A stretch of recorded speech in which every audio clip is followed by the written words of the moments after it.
Praise the Lord. அன்பானவர்களே, எப்படி இருக்கிறீங்க? கர்த்தர் நல்லவர். கிறிஸ்மஸ் எல்லாம் ரெடி ஆகிட்டு இருக்கிறீங்களா?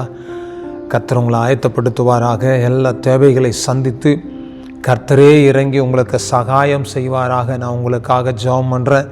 பெரிய காரியம் கர்த்தர் செய்து முடிப்பார். இந்த நாளில் வேதத்திலிருந்து ஒரு வசனத்தை வாசிக்கிறேன். எரேமியாவின் புத்தகம் 26ஆம் அதிகாரம் 13ஆம் வசனத்தை வாசிக்கிறேன். இப்போதும் நீங்கள் உங்கள் வழிகளையும் உங்கள் கிரியைகளையும் சீர்படுத்தி உங்கள் தேவனாகிய கர்த்தருடைய சத்தத்தை கேளுங்கள். பாருங்க, இங்கே வசனம் சொல்லுகிறது, இப்போதும் உங்கள் வழிகளையும் உங்கள் கிரியைகளையும் சீர்படுத்தி உங்கள் தேவனாகிய கர்த்தருடைய சத்தத்தை கேளுங்கள். இன்றைக்கி கர்த்தருடைய பிள்ளைகளே, நம்முடைய வழிகளை கொஞ்சம் யோசித்து பார்க்கலாம். நம்முடைய கிரியைகளை கொஞ்சம் யோசித்து பார்க்கலாம்.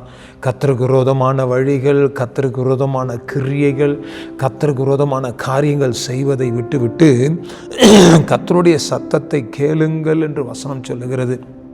அவருடைய சத்தத்தை கேளுங்க.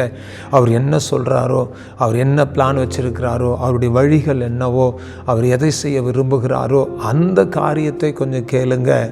நீங்கள் அதை கேட்கும் பொழுது, அவருடைய வார்த்தைகளுக்கு நீங்கள் செவி கொடுக்கும் பொழுது கர்த்தர் பெரிய காரியத்தை கர்த்தர் செய்து முடிப்பார்.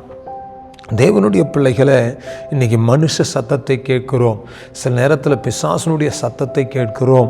நாம் யாருடைய சத்தத்தையோ கேட்டு அவர்கள் சொல்லுகிறதெல்லாம் நாம் செய்து வாழ்க்கையில் ஏமாந்து போகிறோம். ஆனால் கர்த்தருடைய வேதம் நமக்கு தெளிவாய் சொல்லுகிறது, நீங்கள் உங்கள் வழிகளையும் உங்கள் கிரியைகளையும் சீர்படுத்துங்க. உங்கள் வழியில் நீங்கள் போகாதீங்க, உங்கள் மனம் போகிற போக்கில் நீங்கள் போகாதீங்க. ஆண்டவர் சொன்னார், நானே வழி என்று சொல்லி கர்த்தர் சொல்லுகிறார். அவருடைய கிரியைகளுக்கு விட்டு கொடுங்க. அவர் கிரியை செய்யட்டும், அவர் நடத்தட்டும், அவர் காரியங்களை செய்யட்டும். அவர் செய்யும் பொழுது வாழ்க்கையே மகிமையாக இருக்கும், வாழ்க்கையே டாப்பாக இருக்கும், வாழ்க்கையே ஆசீர்வாதமாக இருக்கும். ஆகையினால் அவர் கரத்தில் நம்மை விட்டு கொடுப்போம், அவருடைய வழிகளில் நம்மை அர்ப்பணிப்போம், அவருடைய வழிகளில் நடப்பதற்கு நம்மை தாழ்த்துவோம். ஆண்டவர் நம்மை நிச்சயமாய் ஆசீர்வதித்து நம்முடைய வாழ்க்கையில் அற்புத அடையாளங்களை கர்த்தர் செய்து நம்மை மகிழ பண்ணுவார். கர்த்தருடைய சமூகத்தில் கண்டிப்பாக பெரிய காரியம் நடக்கும். அவர் வழியில் நீங்கள் நடங்க, அவருடைய சத்தத்தை கேளுங்க. கர்த்தர் பெரிய காரியங்களை கர்த்தர் செய்வார். அவருடைய சத்தம் தாங்க ரொம்ப முக்கியம். கர்த்தருடைய சத்தத்தை செவி கொடுக்கிறவன் தான் ஆசீர்வதிக்கப்படுவான் என்று கர்த்தருடைய வசனம் சொல்லுகிறது. ஆகையினால கர்த்தருடைய சத்தத்தை கேளுங்க. அப்பா, நீங்கள் சொல்லுங்கப்பா, நான் நடக்கிறேன். நீங்கள் சொல்லுங்கப்பா, நான் செய்கிறேன். நீங்கள் சொல்லுங்கப்பா, உங்கள் வழியில் நான் போகிறேன்னு சொல்லிட்டு சொல்லுங்கள். ஆண்டவர் நிச்சயமாக உங்கள் வாழ்க்கையில் அற்புதத்தை செய்வார். உங்களுக்காக நான் ஜெபிக்கட்டுமா? தகப்பனே, இந்த நல்ல வேலைக்காக ஸ்தோத்திரம். நாங்கள் நம்முடைய வழிகளில் நடப்பதற்கு எங்களை தாழ்த்தி உமது கரத்தில் ஒப்பு கொடுக்கிறோம்.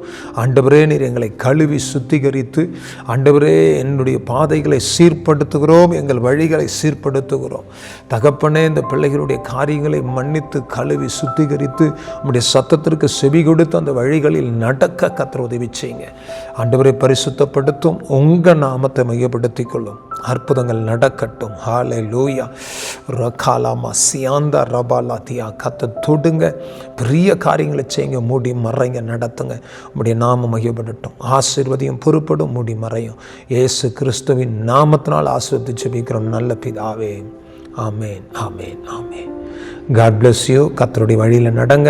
கர்த்தர் பெரிய காரியத்தை செய்வார். ஆமேன், ஆமேன்.